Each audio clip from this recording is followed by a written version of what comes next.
Daniel Padilla kinumpirma na ang relasyon nila ni Andrea Brillantes.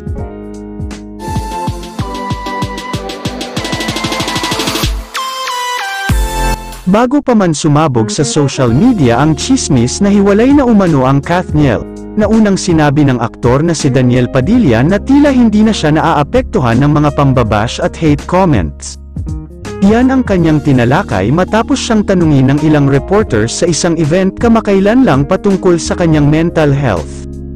"I agree that our mental health should be one of the top concerns these days," say ni Daniel. Paliwanag niya, "I think it's because of social media that we're all experiencing anxiety attacks. This is why we can't understand us, they didn't have too much information growing up. Before the time of phones and social media, it's like they didn't have to worry over things they shouldn't," ani niya. Chika pa niya, "Today we concern ourselves with so many things, with stuff that we know we shouldn't have known about to begin with, like personal problems of other people. Often it's no longer our business, but we would still post our comments about it. This is especially prevalent in showbiz," sambit pa niya. Dahil diyan, ipinaalala ni Daniel na dapat mas maging mindful sa nararamdaman ng ibang tao bago pa mag-post o mag-comment.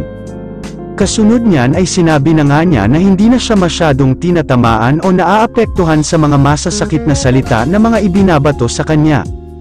"I consider all this as noise, as nonsense, whatever hurtful words you throw my way, I don't mind," wika ng kapamilya heartthrob.